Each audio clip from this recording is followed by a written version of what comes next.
एक बार और आपका इस बपतिस्मा के रिगार्डिंग जो सेशन है, टीचिंग है, उसमें स्वागत है।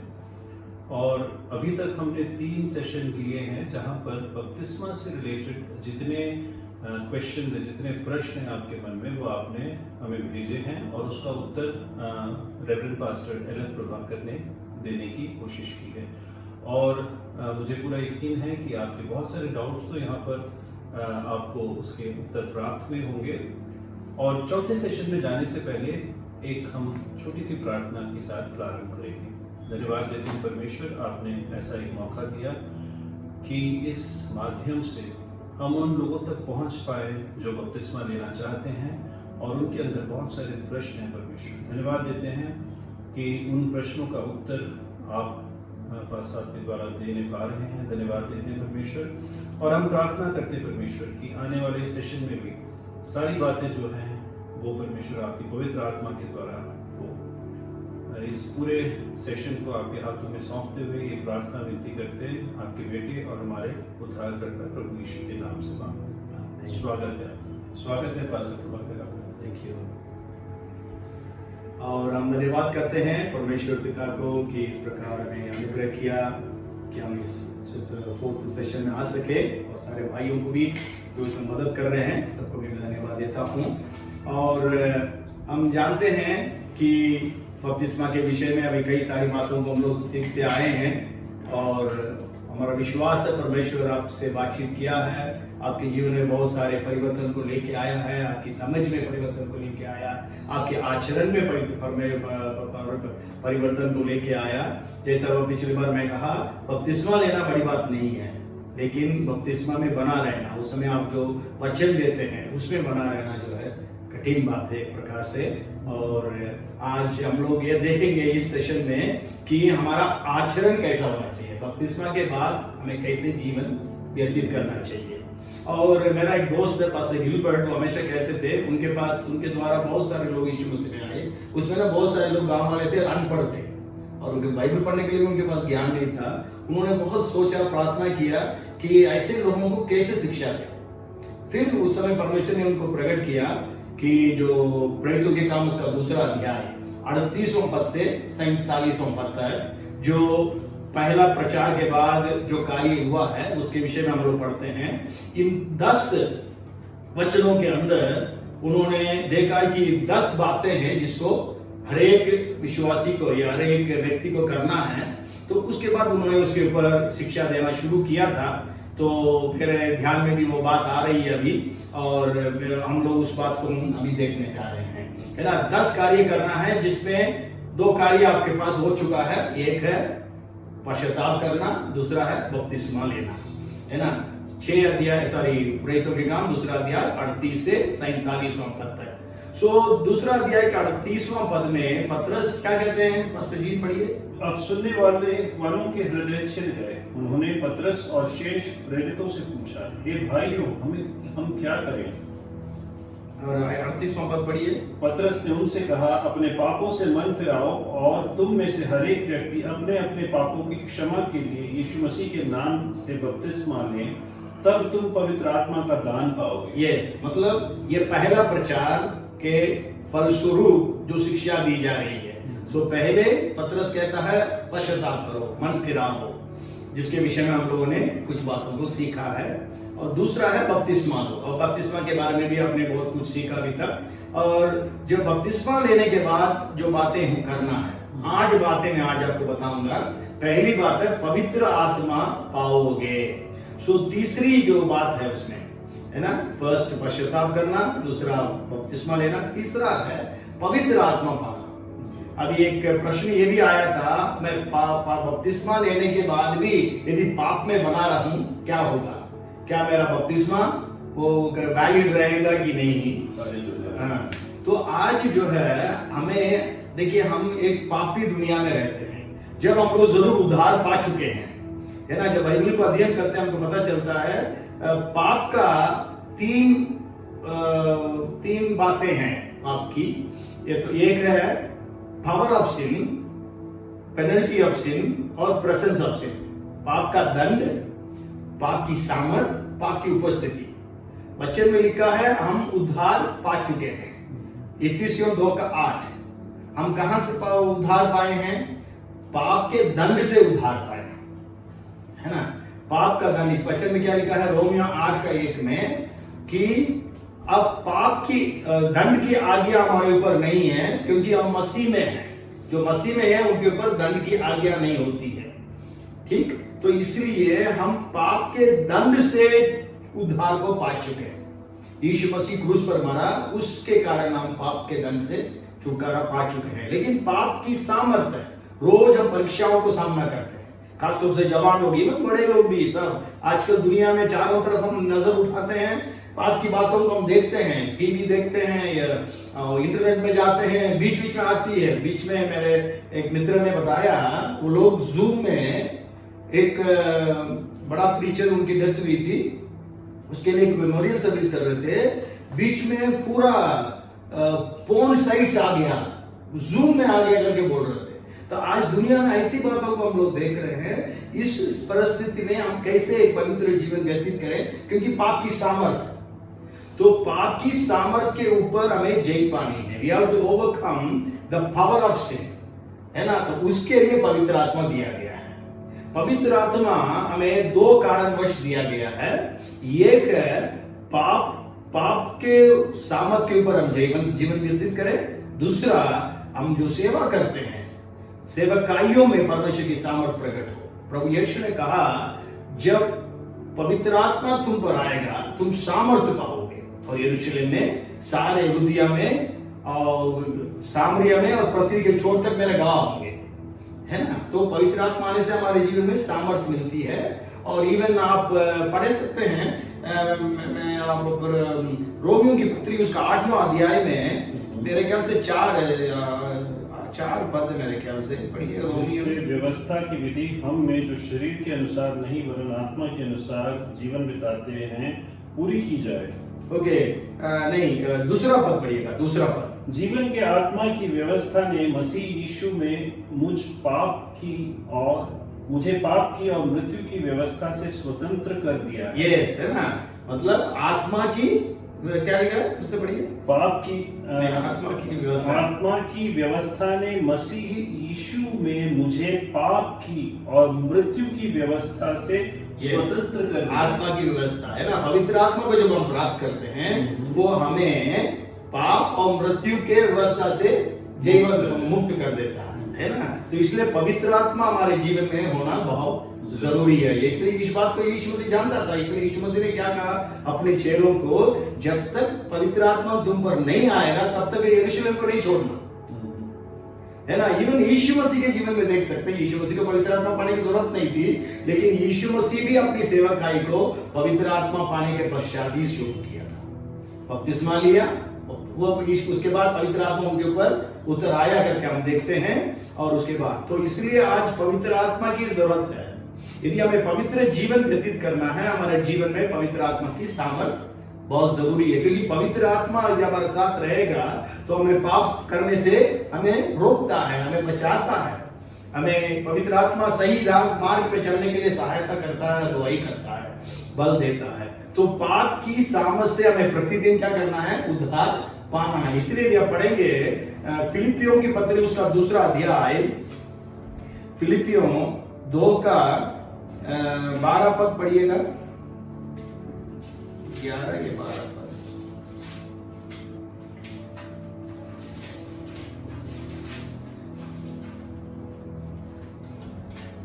पढ़िए 12 पद।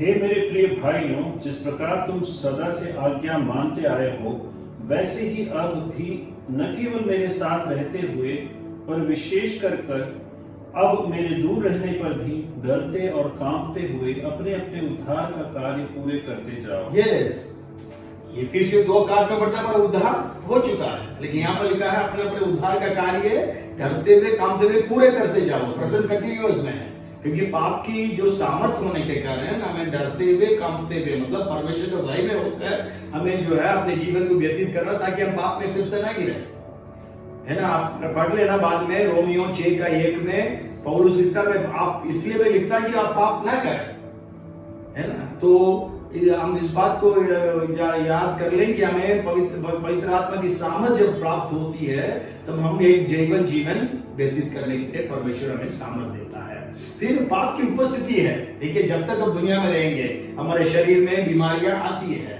आंसू हैं, अकाल है, प्रॉब्लम्स बहुत सारी आती है, क्योंकि हम इस बात को समझना है, मतलब आदम और हवा पाप करने के पहले उनके जीवन में कोई प्रॉब्लम्स नहीं थी, कोई बीमारी नहीं थी, कुछ भी नहीं, मतलब ऐसी कोई भी बात नहीं थी जो श्राप की बातें हैं आज जिससे हम लोग तड़प रहे हैं, जिससे हम लोग हाँफ रहे हैं, जिससे हम लोग परेशान हैं, है ना। तो हम पाप की उपस्थिति, मतलब जब तक हम इस दुनिया में रहेंगे तब तक हम पाप की उपस्थिति में रहते हैं।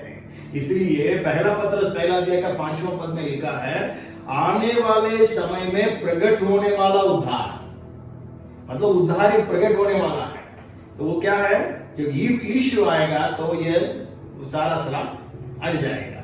तो इसलिए मृत्यु भी हो सकती है, हमारे मृत्यु के साथ भी हमारे सारे जो श्राप की बातें टूट जाती है। यह यीशु मसीह के आगमन, दोनों में एक है। सो पाप की, मैं हमेशा इस प्रकार कहता हूं, पाप के दंड से उद्धार यीशु मसीह के पहले आगमन से, पाप की सामर्थ के ऊपर उद्धार पवित्र आत्मा की सामर्थ से, और पाप की उपस्थिति से उद्धार यीशु मसीह के द्वितीय आगमन से, है ना। तो परमेश्वर ने इसको बनाकर रखा है, उद्धार का जो योजना हम कहते हैं ना, प्लान ऑफ सैल्वेशन, इस सब बातें हैं। तो इसलिए हमें पवित्र आत्मा को पाना बहुत जरूरी है। वो परमेश्वर की प्रतिज्ञा है, परमेश्वर हमें से प्रत्येक को पवित्र आत्मा से भर देने के लिए वो वायदा किया है। और एक प्रश्न ये भी आया था, किसी ने पूछा, क्या बपतिस्मा लेने के बाद ही पवित्र आत्मा मिल सकता है क्या, है ना। इसका उत्तर भी मैं दे देता हूँ इस बात में, क्योंकि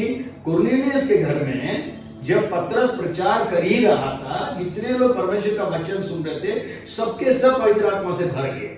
उस समय वो लोग बपतिस्मा नहीं लिए थे। तो इसलिए आप और मैं इस बात को भी जाने कि पवित्र आत्मा पाने के लिए बपतिस्मा लेना अनिवार्य नहीं है।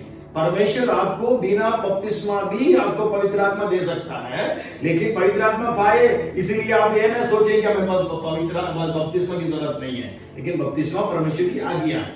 मेरे यदि व्यक्तिगत जिंदगी के बारे में बोलूं, मैं पवित्र आत्मा को पहले पाया, उसके बाद बपतिस्मा लिया, लेकिन पवित्र आत्मा का पाया मई 2 तारीख को 1977 में, और बपतिस्मा लिया मई 7 तारीख 1977, मतलब 5 दिन का फर्क था।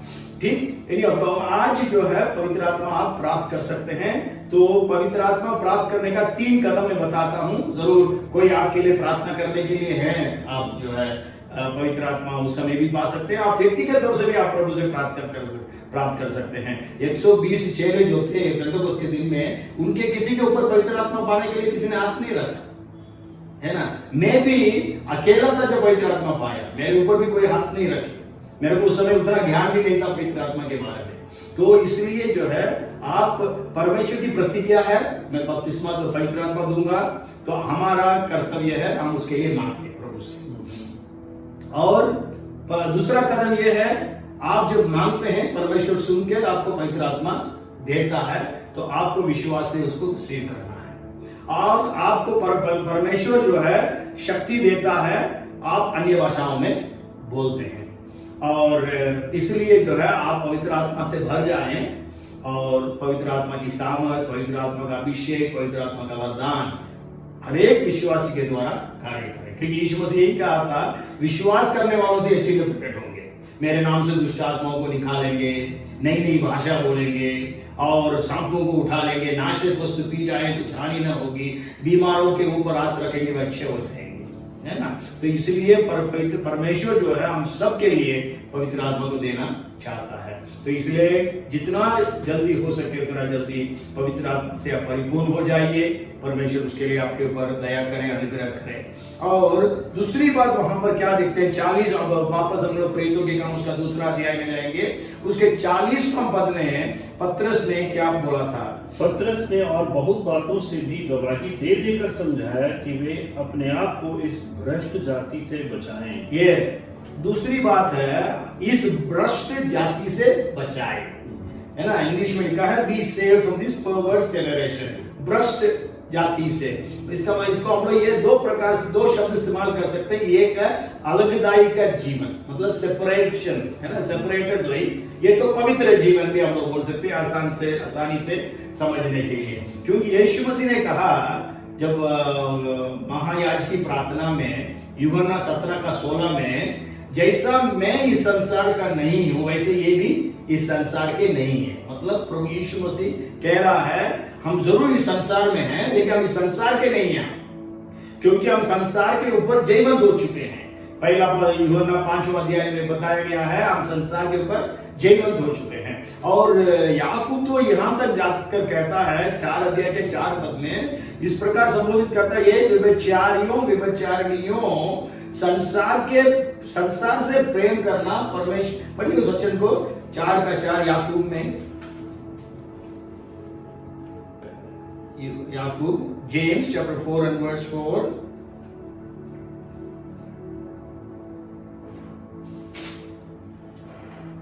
हे व्यभिचारिणियों, क्या तुम नहीं जानती कि संसार से मित्रता करना परमेश्वर से बैर करना है? Yes. जो कोई संसार का मित्र होना चाहता है वह अपने आप को परमेश्वर का बैरी बनाता है। देखिए इतना भयानक शब्द वो इस्तेमाल करता है कि संसार से मित्रता करना परमेश्वर से बैर रखने के बराबर। पौलुस ये नहीं कहता दूसरा को, रोमियो 12:2 बहुत फेमस वचन है, इस संसार का सदृश न बनो, है ना। मतलब वही बात है कि कहां तक हमारा इस संसार के साथ का अलगाव होना है, कहां तक हमें इस संसार के साथ चलना है। पौलुस क्या कहता है, मैं इस संसार के लिए क्रूस पर चढ़ाया गया हूं, ये संसार मेरे लिए क्रूस पर चढ़ाया गया है। एक और इसमें एक प्रश्न मुझे पूछना है आपसे, संसार से अलगाव का मतलब क्या ये है कि हम बिल्कुल लोगों से दूर रहें? नहीं, ऐसा नहीं है, क्योंकि पौलुस उसका जिक्र करता है 1 कुरिन्थियों 5वां अध्याय में। यदि ऐसा होता तो तुमको इस दुनिया से निकल जाना चाहिए, है ना। यीशु मसीह भी यही कहता है, मैं ये नहीं कह रहा इनको इस दुनिया से निकालो, परंतु बुराई से बचा कर रखो, अपने महायाजक के प्रार्थना में 17 अध्याय में यूहन्ना में, है ना। ये सब अध्यायों को आप पढ़ लीजिएगा, क्योंकि हम सबको पढ़ते जाने में हमारे पास समय नहीं रहेगा, आप भी इतना समय आप सुन नहीं पाएंगे, तो इसलिए आप खुद जो है स्टडी करना बहुत जरूरी है। तो इसलिए हमें इस संसार के सदृश ना बनना चाहिए और हमें पवित्र जीवन व्यतीत करना बहुत जरूरी है। जैसा हमने पहले भी देखा था, संत का उपाधि हमें दी गई है, तो इसलिए हमें पवित्र जीवन व्यतीत करना बहुत जरूरी है। उसके लिए बहुत सारा वचन है, लेकिन आप जो है अपने आप से पढ़ लीजिएगा। पहला पत्रस 1:15 पद, जैसा तुम्हारा बुलाने वाला पवित्र है वैसे ही तुम अपने सारे चाल चलन में पवित्र बनो। केवल संडे चर्च आते समय नहीं, चाहे केवल उस समय नहीं जब लोग आपके साथ रहते हैं, लेकिन हर समय हर जगह हमें पवित्र जीवन व्यतीत करना बहुत जरूरी है। इस विषय में एक और बात मैं बताना चाहता हूँ। नीति वचन में बहुत एक सुंदर वचन है 16:2 में, मनुष्य का चाल चलन उसकी दृष्टि में पवित्र ठहरती, परंतु परमेश्वर मन को तौलता है। नीति वचन 16:2 में,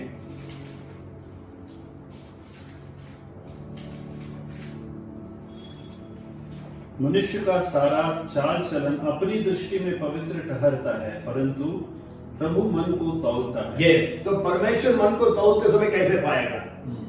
मैं जो भी करता हूं, मैं क्या जस्टिफाई करता हूं, मैं बोलता हूं ये सब सही है ना, लेकिन परमेश्वर क्या कहेगा? आपको याद होगा परमेश्वर ने उंगली आकर लिखती है मने मने तक के ऊपर से, है ना, वो राजा के विषय में, तुम तराजू में तौला गया हल्का पाया। आज मेरे को और आपको यदि परमेश्वर तौलेगा हम कैसे पाए जाएंगे? जरूर हम तो हल्का पाए जाएंगे, वो तो बात सही है, क्योंकि हमारे जीवन में इतनी कमियां हैं, लेकिन आगे बढ़ते जाना बहुत जरूरी है। इसलिए पौलुस भी कहता है, मैं ये नहीं बोलता हूं कि मैं पहुंच चुका हूं, लेकिन मैं एक काम करता हूं, पुरानी बातों को भूल जाता हूं, आगे की ओर दौड़े चला जाता हूं उस निशाने की ओर जिसके लिए परमेश्वर ने मुझे पकड़ा है। तो इसलिए आज जो है हमें पवित्र जीवन व्यतीत करने के लिए अपने आप को समर्पित करना बहुत जरूरी है ना। एक वचन पढ़ेंगे इसके बारे में, 1 थिस्सलुनीकियों 5:23 में पौलुस क्या कहता है? शांति का परमेश्वर है, पढ़िए। शांति का परमेश्वर स्वयं तुम्हें पूरी रीति से पवित्र करे, तुम्हारी आत्मा, प्राण और देह हमारे प्रभु यीशु मसीह के आने तक पूर्ण रूप से निर्दोष रहे। यस, मतलब पवित्र करें, पर आत्मा, प्राण और शरीर जो है हमें पवित्र होना है यीशु के आगमन तक। किसी ने पूछा बपतिस्मा ले लिया तो हम स्वर्ग चले जाएंगे क्या? नहीं, हमें अंतिम समय तक जो धीरज करेगा वो उद्धार पाएगा करके यीशु मसीह ने मत्ती 24वां अध्याय में कहता है ना। तो इसलिए हमें अंत तक उस, जैसा मैंने बताया, पाप की उपस्थिति से हमें, पाप की सामर्थ से प्रतिदिन हमें जयवंत होते जाना है, जयवंत जीवन व्यतीत करना है। उसके बाद हम क्या देखते हैं 41वां पद में, प्रेरितों के काम में उन्होंने बपतिस्मा लिया करके हम पढ़ते हैं। जिन्होंने पतरस का वचन स्वीकार किया उन्होंने बपतिस्मा लिया और उसी दिन लगभग 3000 मनुष्य उनमें मिल गए। यस, मतलब 3000 लोग उस दिन बपतिस्मा ले लिए करके हम लोग देखते हैं, है ना। 120 लोग थे, उसमें से 3000 हो गए हैं। 25 गुना 25 टाइम्स ग्रोथ हुआ उस चर्च का उस दिन, है ना। फिर उसके बाद 42 पद में क्या लिखा है, मतलब वो जो बपतिस्मा लिए वो क्या किए थे? वे प्रेरितों से शिक्षा पाने लगे, वे उनसे संगति रखने, प्रभु भोज की रोटी तोड़ने और प्रार्थना करने में लवलीन रहे। यस, यहाँ पर 3 बातें बताई गई है, अलग अलग बातें। पहली बात है, मतलब वे जो बपतिस्मा लिए, आज आप बपतिस्मा लेने जा रहे हैं, जब भी आप बपतिस्मा लेने जा रहे हैं या बपतिस्मा ले चुके हैं, तो क्या हम इस बात को कर रहे हैं, हमें देखना है। पहला है प्रेरितों से शिक्षा पाने में, है ना। प्रेरितों से शिक्षा पाने में एक बात हमें याद करना, उन दिनों में बाइबल्स नहीं थी, है ना। और आज जैसा आज हमारे पास प्रिंट मीडिया के कारण हमारे पास बाइबल इतने छोटा सा है, लेकिन उन दिनों में तो बाइबल कई सारी चीजों में लिखा जाता था, मतलब जो चमड़े के जो स्क्रोल्स उसमें लिखते थे, मतलब बहुत बड़ा होता था, शायद कमरा भर जाता हो, कोई उठा कर नहीं ले जा सकते थे। तो इसलिए क्या होता था, लोग आकर प्रेरितों से शिक्षा प्राप्त करते थे, प्रेरितों से पूछते थे, उनके पास कोई भी संदेह है तुरंत पूछते थे, अगर आप इस स्थिति में क्या करना है, इस स्थिति में क्या नहीं करना है, इस प्रकार। तो प्रेरित लोग जो है उनको शिक्षा दिया करते थे। प्रेरित लोग भी सब पवित्र आत्मा से भरे हुए थे, इसलिए परमेश्वर उनको भी प्रकट करता था सारी बातों के विषय में, तो उनको बताते थे। सो इसलिए आज हमारे लिए प्रेरितों की शिक्षा क्या है? बाइबल का अध्ययन। जब आप और मैं बपतिस्मा ले चुके हैं, हमारे जीवन में बाइबल का अध्ययन जो है वो बहुत जरूरी है। और वचन में लिखा है होशे 8:12 में, मैंने अपनी व्यवस्था की लाखों बातें लिखते आया हूं, परंतु वे उन्हें पराये समझते। आज कई लोग क्या सोचते हैं, बाइबल पढ़ना जो है केवल पास्टर का काम है, हमको थोड़ी किसी को प्रचार करना है, हमको बाइबल क्या पढ़ने की जरूरत है। लेकिन जैसा हमारे लिए शारीरिक भोजन है, उसी प्रकार हमारे लिए परमेश्वर का वचन आत्मिक भोजन है। यीशु ने स्वयं कहा, मनुष्य केवल रोटी ही से नहीं परंतु परमेश्वर के मुख से निकलता हुआ प्रत्येक वचन से जीवित रहता है। इसलिए परमेश्वर का वचन हमारे लिए बहुत जरूरी है ना। आज लेकिन लोग इतना बाइबल पढ़ते नहीं है।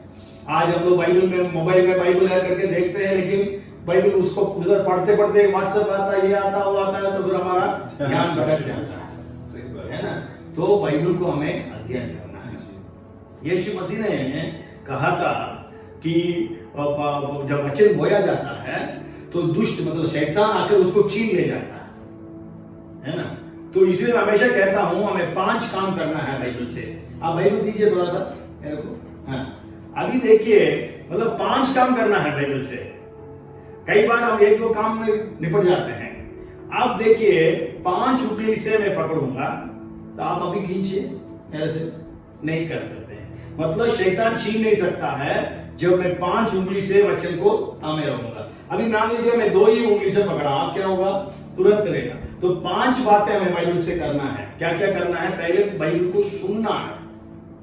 आज यदि आप अशिक्षित हैं, आज इतनी हमारे लिए सुविधाएं हैं, बाइबल जो है ऑडियो बाइबल है, बहुत सारी भाषाओं में है, आप सुन सकते हैं। जिन भाषाओं में बाइबल मतलब प्रिंट नहीं हुई है या लिखी नहीं गई है, अनुवाद नहीं किया गया है, उस भाषा में भी आज ऑडियो मिल सकता है।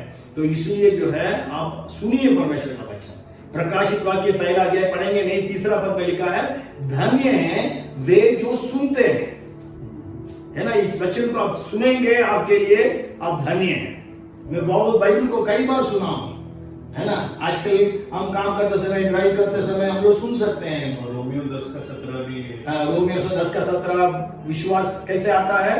परमेश्वर के वचन को सुनने से आता, मसीह का वचन को सुनने से आता करके हम लोग पढ़ते हैं। तो वचन को सुनना बहुत जरूरी है। दूसरा है वचन को पढ़ना। वचन को पढ़ना मतलब रीडिंग। असल में क्या है, हिंदी में हम पढ़ना बोलने से स्कूल में पढ़ते हैं, कौन सा क्लास में पढ़ते हैं, स्टडी असल में, लेकिन पढ़ना मतलब रीडिंग को बता रहे हैं, मतलब आप पढ़ें, है ना। तो मेरे को याद है एक किताब मेरे को प्राप्त हुई थी, how to master the Bible, Bible का विद्वान कैसे बनना है। और उसमें लिखा था एक बात, 66 किताबों को 66 घंटे में पढ़ना। तो हम लोग कई पास्टर्स थे, मिशनरीज थे, हम लोग बिहार की बात कह रहा हूं। तो मेरे को हमेशा ये सब बातें बहुत पसंद है। तो 66 घंटे में 66 किताबों को कैसे पढ़ेंगे? नहीं हो सकता, हम लोग सब बोले नहीं हो सकता है। फिर मैंने बोला मैं पढ़ूंगा, और आपको मैं बताना चाहता हूं 65 घंटे में, एक हफ्ता के अंदर, मतलब सोना खाना पीना वो सब टाइम रहता, मिनिस्ट्री करता था, चले जाता था शाम को। तो मेरे ख्याल से 5 दिन के अंदर 65 घंटे में टाइम लिखकर रखता था, पूरी बाइबल को मैं पढ़ लिया है। तो बाइबल को पढ़ना उस समय मेरे को इतना वो आशीष का कारण रहा, क्योंकि कभी कभी कुछ वचन को पढ़ते हैं, उसके बाद भूल जाते हैं, कहां पर है, ढूंढते रहते हैं। लेकिन ये जो है मेरे लिए बहुत अच्छी बात रही। तो इसलिए मैं उस समय ऐसा था, अभी तो मैं कर नहीं पाऊंगा शायद, उस समय जितनी याद थी आज उतनी याद नहीं है मेरे को। उस समय हम लोगों को मैं ऐसा करता था, आप कोई भी वचन पूछ लो मुझसे, मेरे को लेकिन तमिल बाइबल मेरे हाथ में होना है, कहीं से भी पूछ लो बाइबल का, मैं निकाल दूंगा। हिंदी में पूछते थे लेकिन मैं तमिल में निकालता था वचन को, क्योंकि वचन को पढ़ने से जो है वचन का ज्ञान हमारे पास रहता है। वचन को पढ़ना।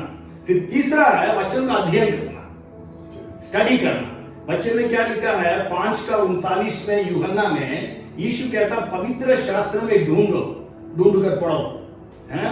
और हमें वचन को ढूंढना, क्योंकि इवन यशायाह 34:16 में भी लिखा है, यहोवा के पुस्तक में ढूंढो करके लिखा है।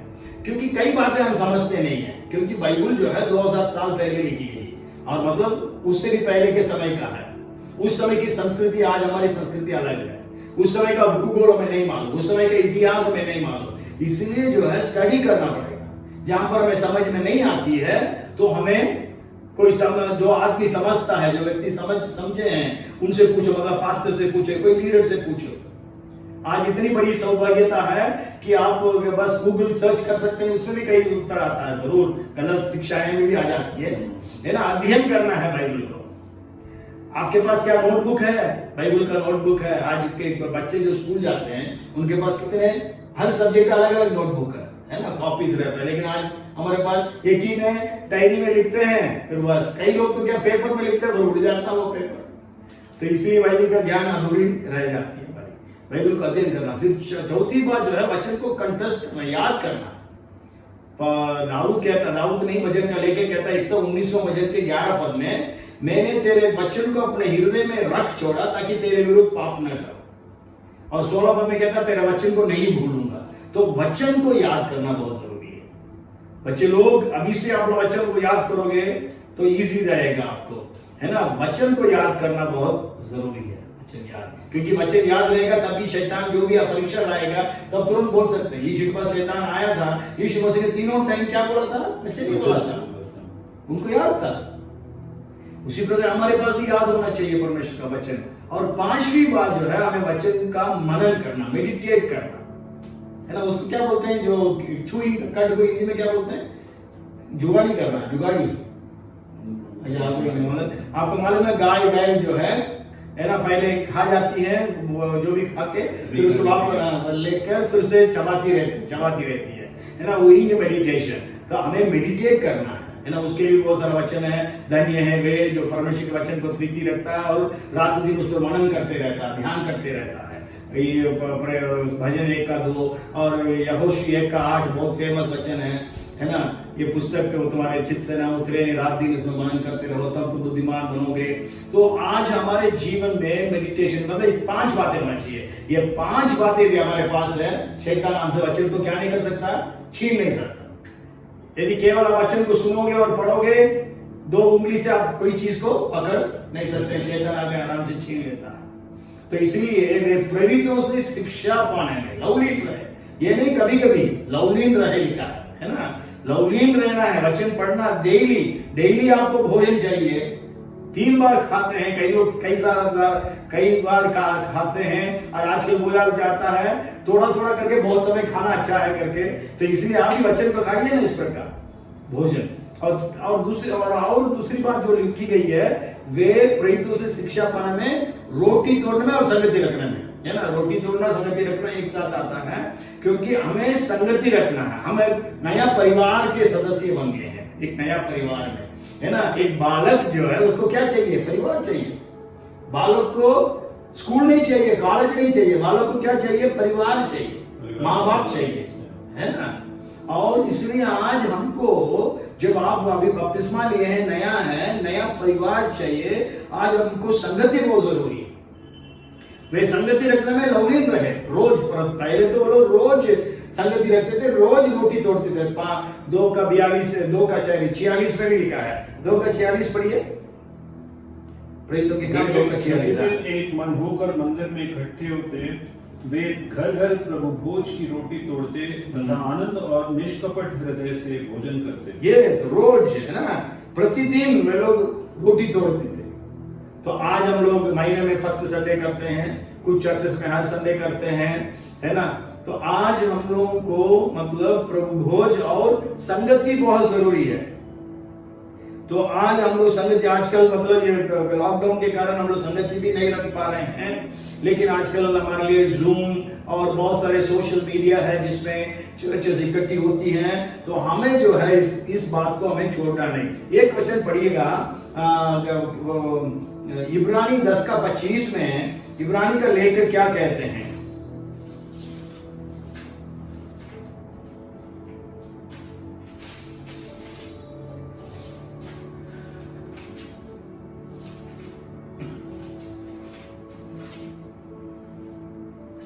हम एक दूसरे के साथ इकट्ठा होना ना छोड़ें, जैसे कि कुछ की रीति है, हम एक दूसरे को समझाते रहें।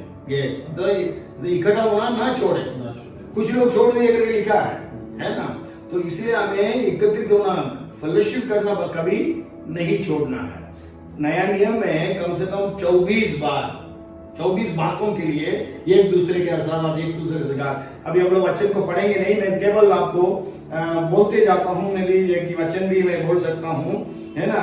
तो इस प्रकार वहां पर लिखा है, जैसा शुरू में यह बोल सकता हूँ कि एक दूसरे से प्रेम रखो, एक दूसरे से प्रेम रखो, यीशु मसीह ने कहा, और एक दूसरे को शांति दिया करो। लेकिन आजकल हम क्या देते हैं? दुख पहुंचाते हैं। लेकिन यहाँ पर क्या लिखा? एक दूसरे को शांति दिया करो, 1 थिस्सलुनीके 4 का 18।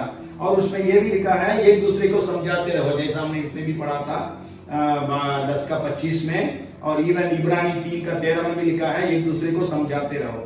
फिर उसके बाद ये लिखा है, एक दूसरे की उन्नति का कारण बनो। एक दूसरे के, इंग्लिश में लिखा है बिल्ड वन अनदर, है ना। हिंदी में लिखा है एक दूसरे का उन्नति का कारण। आज हमें एक दूसरे के लिए उन्नति, वो एक दूसरे को उन्नति कराना चाहिए, है ना। लेकिन हम एक शायद सुने होंगे इंडियन क्रैब्स, है ना, भारतीय केकड़े।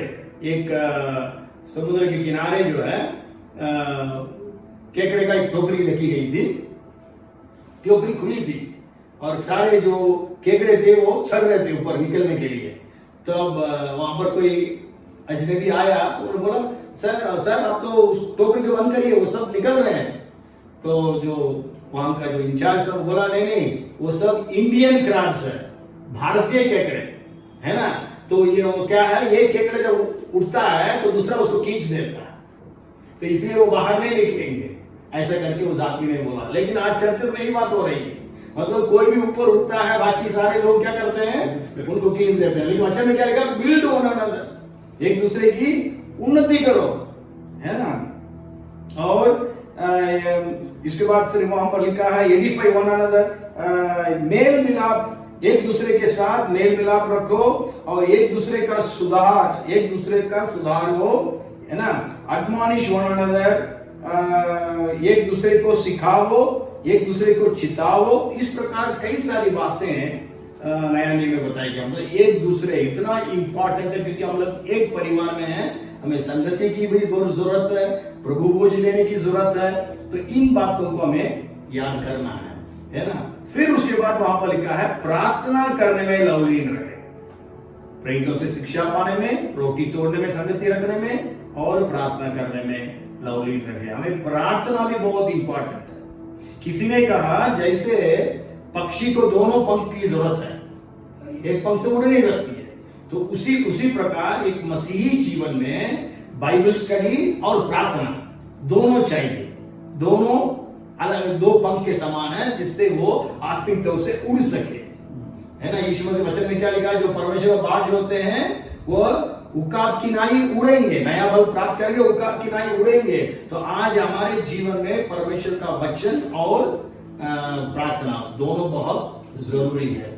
तो हमें प्रार्थना में समय व्यतीत करना है। किसी ने कहा ये praying man will not sin and sinning man will not pray, मतलब एक प्रार्थना करने वाला व्यक्ति पाप नहीं करेगा और पाप करने वाला प्रार्थना नहीं करेगा, है ना। इवन उसी प्रकार इवन डीएल मूडी ने कहा बाइबल के बारे में, this book will keep you away from sin और sin will keep you away from this book, मतलब पाप जो है इस किताब से आपको दूर रखेगा, ये किताब आपको पाप से दूर रखेगी।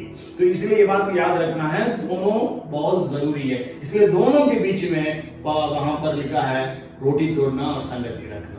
तो दोनों चीज हमारे जीवन में होना चाहिए। पर्सनल प्रेयर है, फैमिली प्रेयर है, कांग्रेगेशनल प्रेयर है, व्यक्तिगत प्रार्थना है, पारिवारिक प्रार्थना है, सामूहिक प्रार्थना है, सब में हमें शामिल होना जरूरी है ना। तो इसलिए हम वहां पर क्या देखते हैं, हमें प्रार्थना करना। आपने प्रार्थना के विषय में बहुत कुछ सुना होगा, तो इसलिए मैं और आगे उसमें और ज्यादा शिक्षा नहीं दे रहा हूं।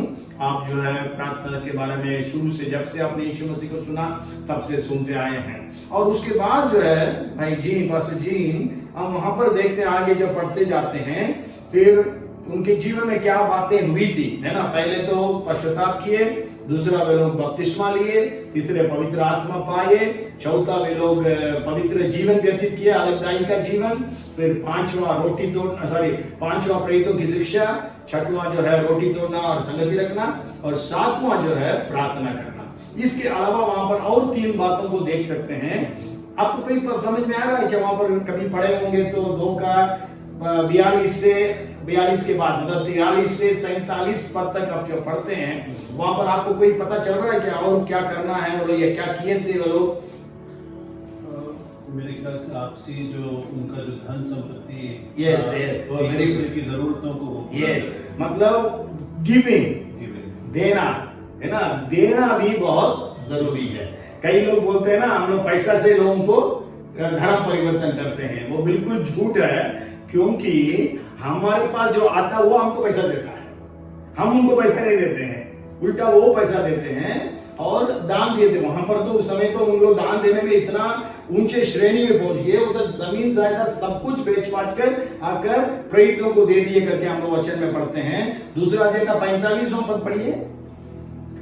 वे अपनी अपनी संपत्ति और सामान बेच कर जैसी जिसकी आवश्यकता होती थी परस्पर बांट लिया करते थे। यस, इवन 4 अभी पढ़ेंगे नहीं, 4 अध्याय भी आप पढ़ लेना, 34 से 36वां पद तक 4 अध्याय के। मतलब दान देने में भी वो लोग आगे थे। मतलब आप जो है जब यीशु मसीह को ग्रहण करते हैं आप दानी बन जाते हैं। यह नहीं बोलना अरे मेरे पास पैसा नहीं है कैसे दूं, लेकिन मैं बताना चाहता हूं, बाद में पढ़ लीजिएगा 2 कुरिन्थियों 9वां अध्याय 8वां अध्याय, वहां दोनों अध्याय में क्या देखते हैं, वो इतने गरीबी में थे उसके बावजूद भी वो लोग देते थे करके वहां पर पौलुस लिखते हैं। वो चर्च जो है पौलुस के जो टीम थी, पौलुस के साथ कम से कम मेरे ख्याल से 23 लोग थे। जरूर एक समय एक साथ तो नहीं हुए होंगे, अलग अलग समय में अलग अलग जगह में, लेकिन उन लोगों को सपोर्ट जरूर, पौलुस खुद भी काम करता था, तंबू बनाता था, तो लेकिन उसके बाद बोलता है कि वो लोग सपोर्ट किए करके बताता। उस कलीसिया के बारे में, मकदूनिया की कलीसिया के बारे में कहता है वो इतना मेरे को सपोर्ट किए थे, है ना। फिलिप्पी चर्च के बारे में भी बताता है। तो आज हमें देने वाले बनना बहुत जरूरी है, देना चाहिए हमें। और बाइबल में हम जब देखते हैं देने के विषय में 5 बातें बताई जाती है ना। देना कई दशमांश, एक बताया गया दशमांश, पुराने नियम की बात जरूर है, इसलिए कई प्रीचर्स बोलते हैं नया नियम में दशमांश के बारे में नहीं लिखा है। जरूर एक ही बात बताई गई है, यीशु मसीह ने बोला दशमांश भी देना, बाकी सारी चीजों भी करना करके बोला। तो दशमांश है, और दूसरा है भेंट, उठाने की भेंट करके लिखा है। भेंट मतलब चर्चेस में आप जाते हैं, वहां पर भेंट दिया जाता है, तो उसमें भाग लेना। और तीसरा जो है फर्स्ट फ्रूट्स, असल में उस समय अग्रेरियन सोसाइटी था, तो अग्रेरियन सोसाइटी मतलब किसान सब कृषि करते थे, तो जो उनका पहला फल था उसको वो लोग मंदिर में चर्च में लेके आते थे, तो वो आप दे सकते हैं। लेकिन आज हम लोगों के पास फर्स्ट फ्रूट्स, बहुत सारे लोग तो शहरों में रहते हैं, जॉब करते हैं, लेकिन आप अपने हिसाब से जब प्रमोशन मिला है उसमें जो आपका तनख्वाह का इंक्रीज हुआ है उसको दे सकते हैं, जो भी है आप डिसाइड कर सकते हैं। फिर उसके बाद जो है दान देना, आर्म्स है ना, आर्म्स देना मतलब भीख तो नहीं बोल सकते, आर्म्स दान देना करके छठा अध्याय में यीशु मसीह कहता है जब तुम दान दोगे, आपका दायां हाथ जो देता उसको बायां हाथ ना जाने। That is actually speaking about giving arms, दान देने के बारे में है। इसी के बारे में यीशु मसीह कहता है दान जो दायां हाथ देता है उसका बायां हाथ ना जाने, मतलब जानना नहीं, मतलब दूसरों को नहीं बताना। दशमांश के बारे में नहीं बताया, भेंटों के बारे में नहीं बताया, तो केवल दान के विषय में इस बात को प्रभु यीशु मसीह कहता है। तो फिर उसके बाद एक है सीड मनी है, मतलब बीज बोने के समान, मतलब आपको कोई आवश्यकता है तो उस समय आप जो है विश्वास के साथ एक सीड के रूप में कोई मिनिस्ट्रीज में आप बोल सकते हैं। आप बोल सकते हैं प्रभु मैं इस धनराशि को मैं दे रहा हूं, इससे मेरे को ये हार्वेस्ट मिले, मतलब जो भी बीज बोता है वो ये कटने को एक्सपेक्ट करता है। आपकी कोई आशीष की जरूरत है, आप इस प्रकार जरूर कर सकते हैं। हम एक प्रकार बोल सकते हैं, आपको मालूम है ज़ाराफात की विधवा जो है वो she was just one mile away from the grave, मतलब वो आखिरी भोजन बना रही थी, उसके लिए लकड़ी मिल रही थी। उसके बाद दोनों उसको और उसके बेटे को मरना था क्योंकि सब लोग अकाल से मर रहे थे, लेकिन उसने सबसे पहले रोटी किसके लिए लेके आई? एलिया के लिए लेके आई। उसके बाद हम जानते हैं वो बढ़ता गया, है ना। तो इस प्रकार बहुत सारे उदाहरण गवाहियों को भी मैंने सुना किस प्रकार लोगों ने दिया और परमेश्वर ने किस प्रकार से आशीषित किया। और देखिए हम परमेश्वर से दो प्रकार से प्राप्त कर सकते हैं। एक यीशु ने बोला मांगो तो तुम्हें दिया जाएगा, मांगने से भी आपको मिल सकता है। दूसरा 6:38 में लूका में क्या कहता है? दिया करो तो तुम्हारे लिए दिया जाएगा, मांगो तो तुम्हें दिया जाएगा। दूसरा है दिया करो तो तुम्हारे लिए दिया जाएगा। उसमें यीशु कहता है दबा दबा कर हिला हिला कर उभरता हुआ तेरे गोद में डालेंगे। आपका हाथ से दोगे परमेश्वर आपको गोद में डालेगा, ठीक। तो इसलिए जो है हमें देना सीखना है। इसलिए जितने भी पास्टर्स आप सुन रहे हैं, आप भी अपने जो विश्वासी लोग हैं उनको देने के लिए सिखाइए। मैंने एक बार ऐसे ही पढ़ा है, वेगली याद है मेरे को, कि कोई एक पास्टर था, वो अपने जो विश्वासियों को कभी देने के लिए सिखाया नहीं क्योंकि वो लोग पहले से गरीब थे। फिर वहां पर उनका एक फ्रेंड आया, वो बोला नहीं तुम बहुत बड़ी गलती कर रहे हो, तुम उनको सिखाओ देने के लिए, देखो फिर उसके बाद परमेश्वर किस प्रकार उनको उन्नति देता है। और फिर उसने सिखाया, फिर उसके बारे में बताया जाता है कि वो लोग बहुत प्रकार से तरक्की किए, उन्नति किए करके। तो इसलिए जो है देना। उसके बाद जो है आपको कुछ समझ में आ रहा उसमें? स्तुति करना तो प्रेयर में आ जाता है, क्योंकि प्रेयर में असल में मैं शायद बताया नहीं है, 5 बातें मैंने बाइबल के बारे में बताया।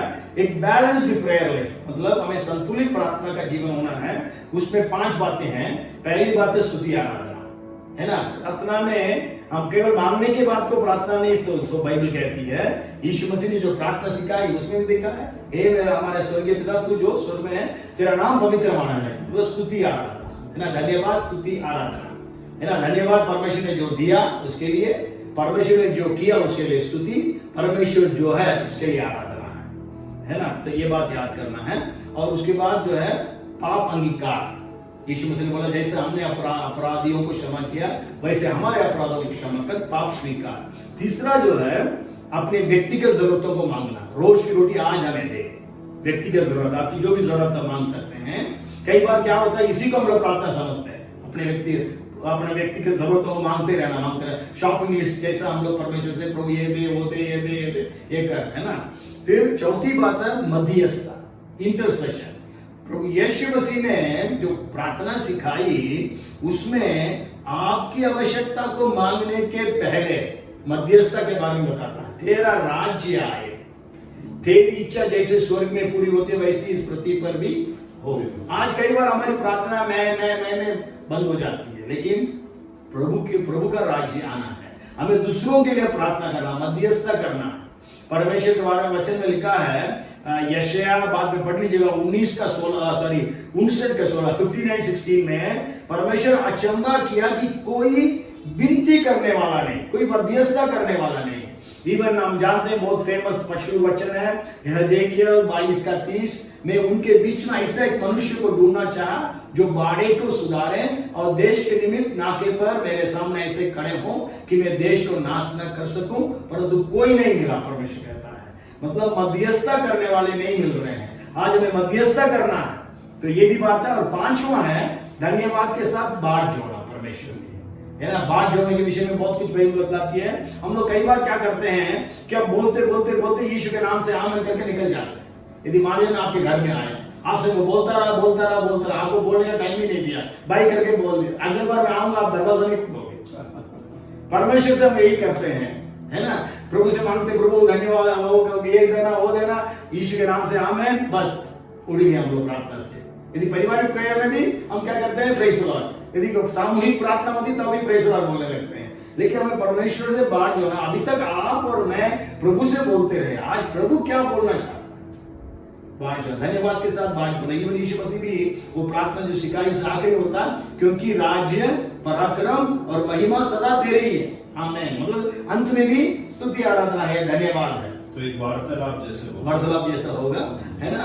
तो इसलिए इवन भजन में भी कम से कम 25-30 भजन है जो स्तुति धन्यवाद से शुरू होता है, और उसके बाद प्रार्थना की बातें, जो भी बातें हैं, फिर अंत में भी फिर जो है वो स्तुति धन्यवाद की बातें रहती है ना। तो ये है प्रार्थना, है ना। इसलिए स्तुति आराधना जो है प्रार्थना में आ जाती है। तो शायद आप एक मन होकर मंदिर में इकट्ठे होने की यस, मेंटेनिंग यूनिटी, है ना। मतलब जो है हमें एकता को कायम रखना है। हम जानते हैं कि शैतान इतने पीछे पड़ा है कलीसियाओं को तोड़ने के लिए, और इसलिए यीशु मसीह भी क्या प्रार्थना किया, प्रभु जैसे पिता जैसे आप और मैं एक है, वैसे वे भी एक हो जाए। और प्रभु की प्रार्थना सुनी गई थी। और पेंतेकोस्त के दिन में वो जब सब आपस में लड़ते थे, मैं बड़ा हूं, ये बोलने वाले सब एक मन एक चित होकर एक जगह में इकट्ठे देखने लिखा है। तो एकता में रहना है। और ये कलीसिया भी आप पढ़ते हैं कि वो लोग हमेशा 2:44 पढ़िए, क्या लिखा है, विश्वास करने वाले सब इकट्ठे रहते थे। फिर पढ़िए 26वां पद में, इस कारण मेरा मन आनंदित हुआ और मेरी जीभ मगन हुई, मेरा शरीर 2:46 2:46 वे प्रतिदिन एक मन होकर मंदिर में इकट्ठे होते हैं। यस, एक मन होकर मंदिर में इकट्ठे होते थे, मतलब एकता में रहते थे, है ना। तो आप एकता को बनाए रखने के बारे में बाइबल में बहुत सारी बातें लिखी गई है। अभी 1-2 वचन पढ़ लेते हैं। पढ़िएगा इफिसियों उसका 4 अध्याय 1 और 2 पद में क्या लिखा है, पढ़िए। इफिसियों 4 का 1 और 2।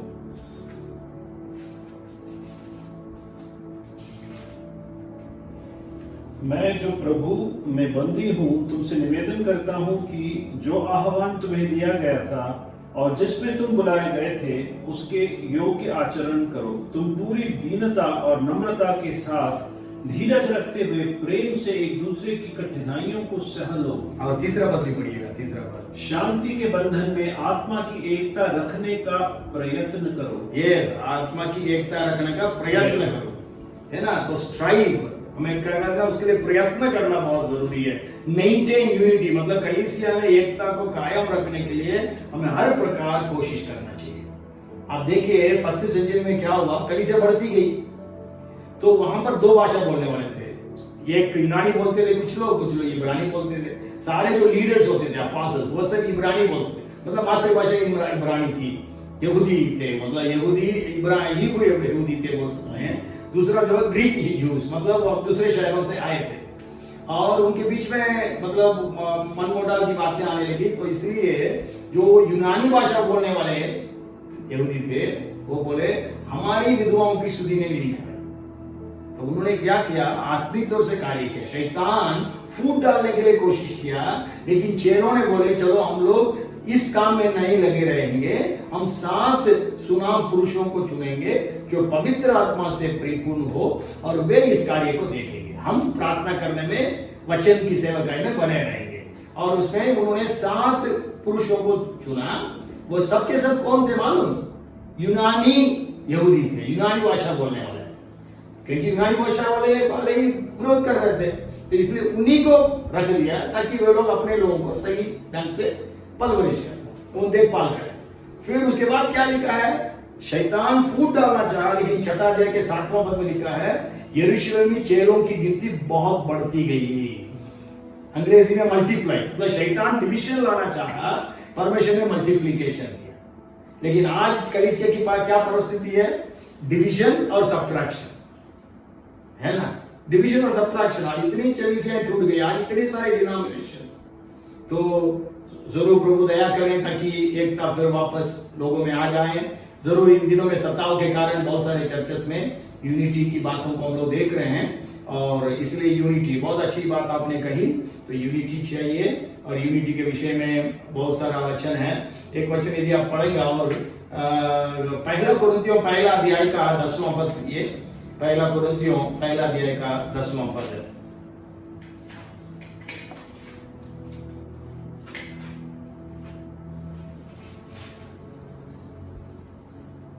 हे भाइयों, यीशु मसीह जो प्रभु है, उनके नाम पर मैं तुमसे अनुरोध करता हूं कि तुम सब एक ही बात कहो, तुम में फूट न हो, परंतु तुम एक ही मन और एक ही मत होकर आपस में मिले रहो। यस, है ना?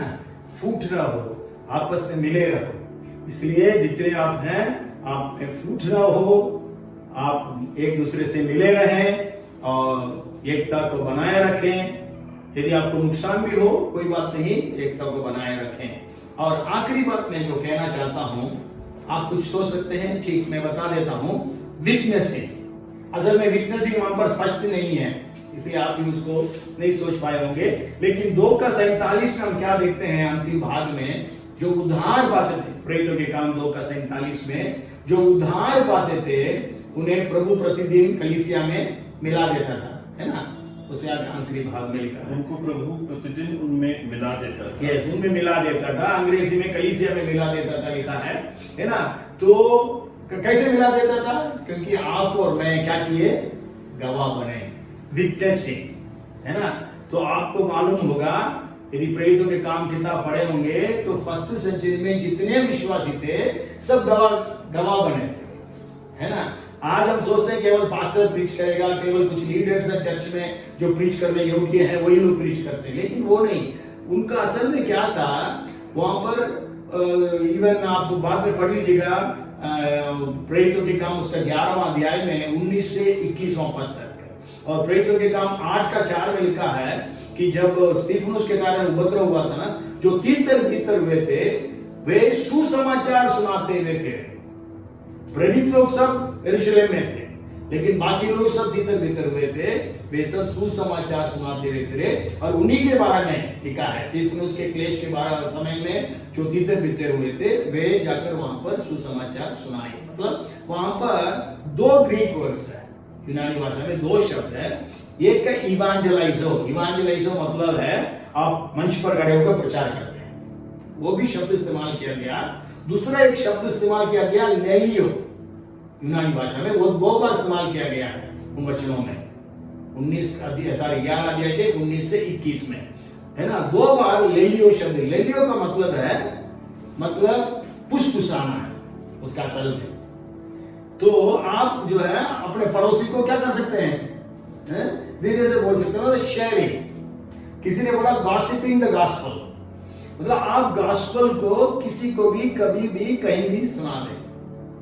तो ये वो लोग करते थे, लेकिन आज हम लोग विटनेसिंग नहीं करते। एक रिसर्च के अनुसार बताया जाता है दुनिया में 95% विश्वासी लोग, 95% अपनी पूरी जिंदगी में एक बार भी किसी एक को भी सुसमाचार नहीं सुनाया है। 95% लोग किसी को सुसमाचार नहीं सुनाए पूरी जिंदगी भर। लेकिन वो लोग क्यों कर कलीसिया बढ़ती गई? क्योंकि उस समय में लोग सबको सुनाते थे। सताव था, बहुत दुख उठाए, कठिनाइयां सही है ना, भूखे रहे, कई लोग मारे गए, कई प्रकार की परेशानियां हुई, जेल में डाले गए, बेंत से मारे गए, कोड़े से मारे गए, सब सहकर सुसमाचार सुनाते रहे विटनेस से। आज आप भी जब यीशु मसीह को ग्रहण किए हैं, आपने जो अनुभव किया आप उसको शेयर करना। आपको बड़ा प्रचारक बनने की जरूरत नहीं है ना। हम लोग इतना बाइबल से बोलते रहते हैं, इतना बाइबल जानने की भी जरूरत नहीं है। कई लोग बोलते हैं हमको बाइबल नहीं मालूम, हम कैसे बोलेंगे, कोई प्रश्न करेगा हम क्या जवाब देंगे। मैं बताता हूं, आपको यदि कोई भी प्रश्न करेगा उसका उत्तर परमेश्वर देगा। मेरे को याद है, मैं बाइबल बिल्कुल नहीं जानता था, कॉलेज के टाइम में मैंने उधार पाया, तो उस समय परिवार वाले, बहुत सारे मित्र जो है मेरे से बहुत प्रश्न करते थे, और उस समय मैं बाइबल नहीं जानता था। मैं प्रार्थना करके बाइबल खोलता था, उसमें वो उत्तर था, वही पन्ना खुलता था जिसमें उत्तर था।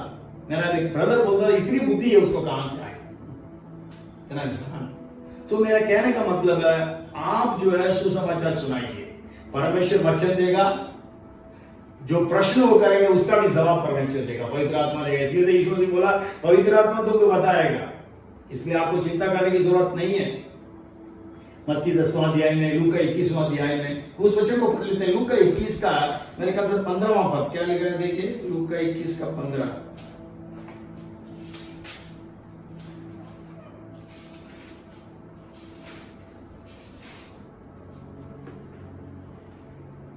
क्योंकि मैं तुम्हें ऐसा बोल और बुद्धि दूंगा कि तुम्हारे सब विरोधी तुम्हारा सामना या खंडन न कर सकेंगे। यस, देखिए परमेश्वर क्या कहता है, ऐसा बोल देगा कोई सामना नहीं कर सकेंगे। तो इसलिए मेरे प्यारे दोस्तों, बच्चों, बड़ों, भाइयों, बहनों, हम लोग ये 4th सेशन, आखिरी कक्षा है, सत्र है इस श्रृंखला में। आप अभी तक वचन सुनते आए हैं। अभी हमने देखा 8 बातें आपको करना है। अभी बपतिस्मा आप ले लेंगे तो उसके बाद 8 बात करना है। आपका जीवन अभी शुरू होता है, आत्मिक जीवन, है ना। तो इसलिए दोबारा मैं बोलता हूं, पवित्र आत्मा पा लीजिएगा सबसे पहले, और एक पवित्र जीवन व्यतीत करिए। उसके बाद आप जो है प्रेरितों की शिक्षा पाने, मतलब बाइबल स्टडी में अपना समय व्यतीत करें, संगति रखने में समय व्यतीत करें, प्रार्थना करने में समय व्यतीत करें, सब में लवलीन रहना है। यानी एक दिन क्या 10 दिन नहीं किया। आज कई लोग ऐसे करते हैं, बिजी हम लोग वर्ल्ड में, ऐसे व्यस्त दुनिया में हम लोग रहते हैं। कई बार हमारा जो प्रायोरिटीज है वो आखिरी में अफेक्ट होता है हमारी प्रार्थना, ये बाइबल के लिए, बाकी सबके लिए हमारे पास टाइम रहता है। तो इसलिए इसमें सावधान रहें। उसके बाद हमने देखा था कि देने में हमें आगे बढ़ना है और हमें एकता को कायम रखना है, और आखिरी बात जो है हमें गवाह बनना है। यीशु मसीह ने कहा you will be my witnesses, तुम मेरे गवाह बनोगे, गवाह ठहरोगे। इसलिए प्रभु हम सबका आशीष दें। आने वाले दिनों में आप बपतिस्मा लेते हैं, उसके बाद आपका जीवन आशीषमय रहे, आपके आत्मिक जीवन जो है परमेश्वर की बरकतों से परिपूर्ण रहे। हमारी प्रार्थना, हमारी शुभकामनाएं आप सबके लिए है। जैसा पहले भी बताया गया, कोई भी डाउट्स संदेह है, जरूर आप हमसे संपर्क कर सकते हैं। आपके पास्टर के द्वारा से आप संपर्क कर सकते हैं। प्रभु आप सबको आशीष दें। God bless you. मैं अनुरोध करूंगा पास्टर जीन से हमें क्लोजिंग प्रेयर में मैं अगुवाई करेंगे। पास्टर जी। धन्यवाद देते हैं परमेश्वर इन 4 सत्रों के लिए, परमेश्वर जो आपने होने दिया है खुदा।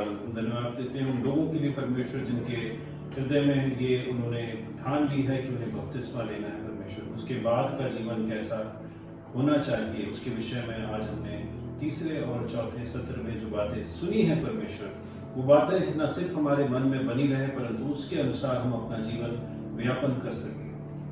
हम पास्टर प्रभाकर के लिए धन्यवाद देते हैं, उनके जीवन के लिए, उनकी सेवकाइयों के लिए हम धन्यवाद देते हैं परमेश्वर। और हम प्रार्थना करते हैं उन लोगों के लिए जिन्होंने ये निर्णय लिया है परमेश्वर, वो विश्वास में बने रहे और एक जीवन, ऐसा जीवन लेकर चले परमेश्वर जिससे वे यीशु मसीह के गवाह बन सके। धन्यवाद, स्तुति, आराधना करते हुए प्रार्थना हम करते हैं तेरे बेटे और हमारे उद्धारकर्ता प्रभु यीशु मसीह के नाम से मांगते हैं, सुनो ग्रहण कर। आमीन आमीन। सबको thank you, God bless. Thank you pastor ji. Eugene. Thank you. God bless you.